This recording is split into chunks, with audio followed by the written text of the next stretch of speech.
پوری ہوگی۔ معاشرتی امور کے بارے میں ایک بھائی نے سوال کیا ہے کہ جیسے شادی بیاہ کے معاملے کے اندر تیل ہے، مہندی ہے، بارات کا آنا جانا ہے، تو لوگ کہتے ہیں کہ چونکہ یہ دنیاوی امور کے ساتھ تعلق رکھتا ہے تو اس طرح کی پابندیاں دین کے اندر تو نہیں ہیں، اس کے بارے میں آپ کیا فرماتے ہیں؟ اس بارے میں جاننے کی بات جو ہے نا وہ یہ ہے، ٹھیک ہے، علم والے لوگوں کو بھی اپنا ذہن صاف کرنا چاہیے کہ جو رسمیں مرگ کے موقع پر ہیں، کوئی شخص مر جاتا ہے اس وقت جو ہم کرتے نا وہ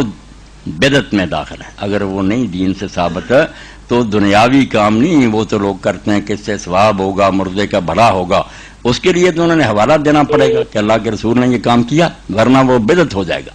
یہ جو ہے نا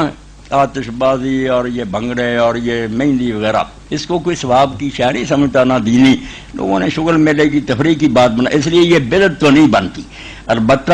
فضول خرچی، ریانی اور بے پردگی، جوان لڑکیاں بن سور کر مشریں لے کر جا رہی ہیں، وہ سب چیزیں حرام ہیں، وہاں مہندی مندی نہیں دیکھنی، یہ برائیاں جو ہیں بے پردہ اور لوگوں کے سامنے اپنا آپ دکھانا، لڑکے لڑکیوں کا آپس میں ملاپ، وہ چیزیں خراب ہیں، ورنہ اگر ان سے بچیں تو خوشی جو ہے نا شادی کے موقع پر جس میں کوئی خرابی نہیں، یا وہ ہندوؤں سے نہیں رسم لی گئی ہے، گانے سہرے اور یہ مہندیاں وغیرہ لی تو ہندوؤں سے ہے نا، ہندو ہی تھے ہمارے بڑے، ادھر سے آئے، وہی رسمیں رہ گئیں، مسلمان بن گئے، صرف نکاح جو ہے نا مولوی صاحب پڑھتے اتنا رہ گیا اسلام، باقی سارا وہی ہندوانہ۔ تو اللہ کا دین جو ہے تشبہ بالکفار کو حرام کرا دیتا کہ جو تمہارا طریقہ بالکل کافروں سے ملتا ہو، اس سے تو ہوا کا رخ معلوم ہوتا کہ اب بھی تمہیں کفر کے طریقے پسند ہیں، تم میں نفرت پیدا ہی نہیں، حالانکہ اللہ کے رسول نے فرمایا تین چیزیں جو پیدا ہوں تو آدمی کو ایمان کی لذت ملتی ہے، مزہ پھر آتا مومن ہونے کا، کہ کفر سے اتنی نفرت ہو جائے کہ جیسے آگ میں پڑنا آدمی پسند نہیں کرتا، اس طرح کہ میں کافروں سے کوئی تعلق نہیں، وہ میرے نبی کے دشمن ہیں۔ کئی لوگ کہتے ہیں جی وہ ہندو جاتے ہیں وہاں اجمیر شریف اور حاضری دیتے ہیں، میں نے کہا جو اجمیر شریف والے کا پیر ہے اس کو تو مانتے نہیں حرامی، اللہ کے رسول کو تو مانتے نہیں، تمہیں دھوکہ دینے کے لیے اجمیر جاتے ہیں، تم بڑے خوش ہو جاتے ہو کہ وہ خواجہ صاحب کو مانتے ہیں، خواجہ صاحب کو مانتے ہوتے تو محمد رسول اللہ کو مانتے ہیں، حرامی ہے وہ ہندو، تمہیں بیوقوف بنانے کے لیے ایسے کام کرتے ہیں۔ اس لیے معیار کی بات، کسوٹی کی بات جو ذہن میں آپ رکھیں وہ یہی ہے، عاشقی محکم شاد تقلید یار،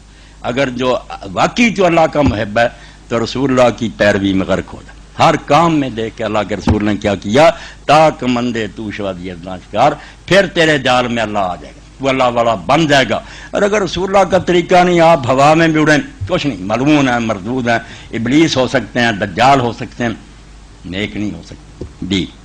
جزاکم اللہ خیر۔ یعنی بے پردگی نہیں بے پردگی نہیں ہونی چاہیے، خوشی سے اسلام منع نہیں، خوشی سے نہیں منع۔ جزاکم اللہ۔ شادی کے موقع پر بچیاں جو ہیں دف بجا لیں، کچھ گیت گا لیں، اللہ کے رسول کے سامنے ہوتے تھے، نہیں روکنا چاہیے، جو جائز حد ہے وہ تو ہمیں بھی ماننی چاہیے نا۔